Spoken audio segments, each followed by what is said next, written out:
అండి.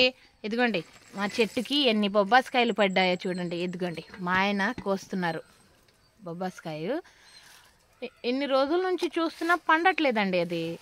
సరేలే కోసి పేపర్లో చుట్టి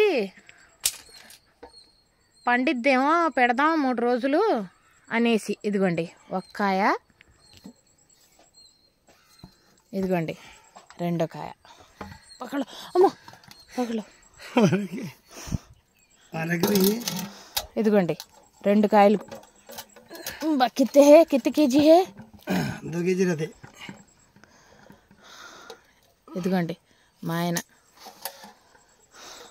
అమ్మో 4 కేజీలు ఉంటాయండి. 2 కాయలు వచ్చి 4 కేజీలు ఉండిద్ది. ఎంత పెద్దగా మాషాల్లా మాషాల్లా మాషాల్లా. ये पके तो दिखे ऐसा पकते हैं, ऐसा पकने डालना का को अभी काटेंगे नहीं का तो अभी होता वो झाड़కు పక్కన చెప్పి. అసలు ఫస్ట్ కాయలండి. అసలు పండుతాయో లేదో అసలు పేపర్లో చుట్టి ఒక డబ్బాలో పెట్టి 3 రోజులు ఉంచాలండి.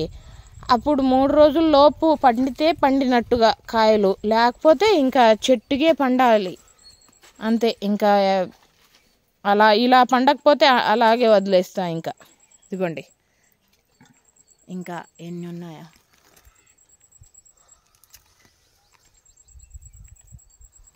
ఈ చెట్టుకి అవి పండితే అండి ఇంకా కాయలు ఉన్నాయి. అవి కూడా అలాగే కోసి పండబెట్టాలి పేపర్లో చుట్టి. ఈ చెట్టుకి కూడా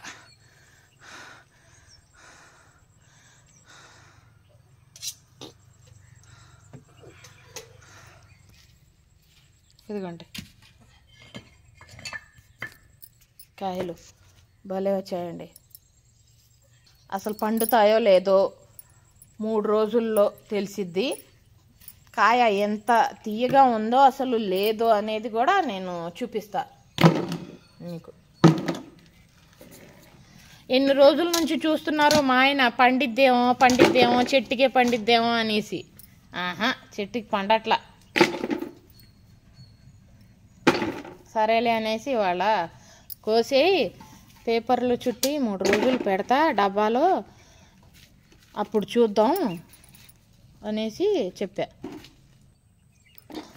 అండి ఇదిగోండి కోటా బియ్యం ఇదిగోండి శుభ్రంగా కడిగి ఎండలో ఆరబెట్టానండి.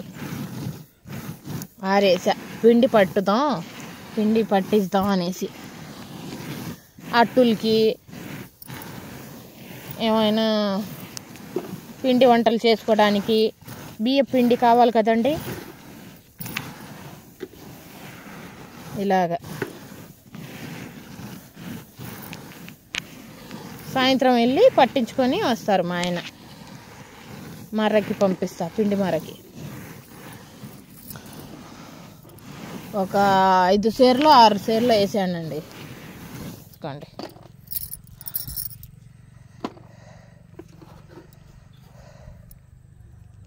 ఆరబెట్టా శుభ్రంగా కడిగి. పిండి పాడవదండి.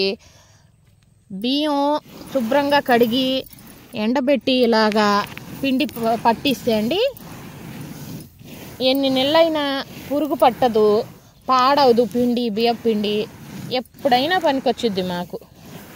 డబ్బాలో వేసి ఉంచేస్తా. జల్లి పట్టి కొంచెం డబ్బాలో వేసి ఒకసారి వేసేస్తే ఇంకా ఎన్ని నెలలైనా మాకు పనికొచ్చుద్ది.